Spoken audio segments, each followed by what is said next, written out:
ಮಾಧ್ಯಮವಾಗಿ ದೂರದರ್ಶನದ ಪಾತ್ರ.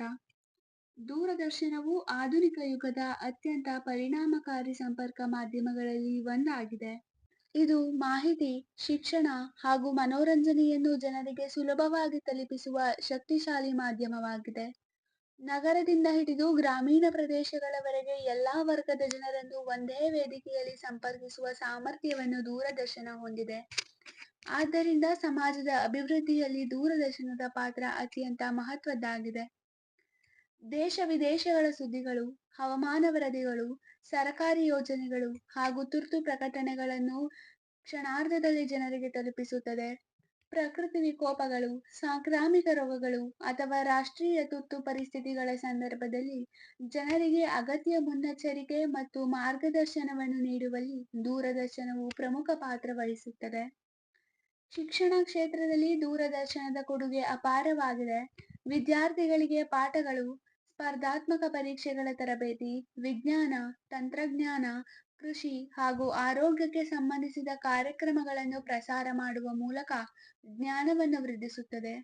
ಶಿಕ್ಷಕರು ಮತ್ತು ವಿದ್ಯಾರ್ಥಿಗಳಿಗೆ ಇದು ಉತ್ತಮ ಕಲಿಕಾ ಸಾಧನವಾಗಿದೆ. ಮನೋರಂಜನೆಯ ಕ್ಷೇತ್ರದಲ್ಲಿಯೂ ದೂರದರ್ಶನವು ಜನಪ್ರಿಯ ಮಾಧ್ಯಮವಾಗಿದೆ.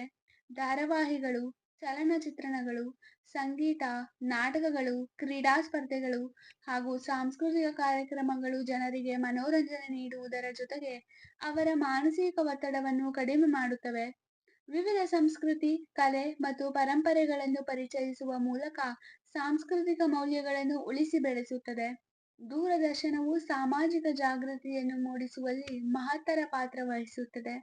ಮಹಿಳಾ ಸಬಲೀಕರಣ, ಪರಿಸರ ಸಂರಕ್ಷಣೆ, ಆರೋಗ್ಯ, ಸ್ವಚ್ಛತೆ, ಶಿಕ್ಷಣ, ಮತದಾನದ ಮಹತ್ವ ಹಾಗೂ ಸಾಮಾಜಿಕ ಸಮಾನತೆ ಕುರಿತು ಕಾರ್ಯಕ್ರಮಗಳ ಮೂಲಕ ಜನರಲ್ಲಿ ಅರಿವು ಮೂಡಿಸುತ್ತದೆ. ರೈತರಿಗೆ ಆಧುನಿಕ ಕೃಷಿ ವಿಧಾನಗಳು, ಬೆಳೆ ಸಂರಕ್ಷಣೆ ಹಾಗೂ ಮಾರುಕಟ್ಟೆಯ ಮಾಹಿತಿಗಳನ್ನು ನೀಡುವ ಮೂಲಕ ಕೃಷಿ ಕ್ಷೇತ್ರದ ಅಭಿವೃದ್ಧಿಗೂ ಸಹಾಯಕಾರಿಯಾಗಿದೆ.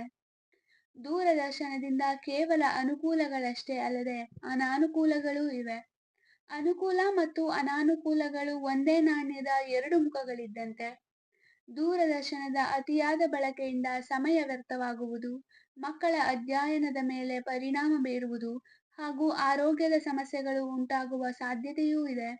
ಆದ್ದರಿಂದ ದೂರದರ್ಶನವನ್ನು ವಿವೇಕದಿಂದ ಮತ್ತು ಮಿತವಾಗಿ ಬಳಸುವುದು ಅಗತ್ಯವಾಗಿದೆ.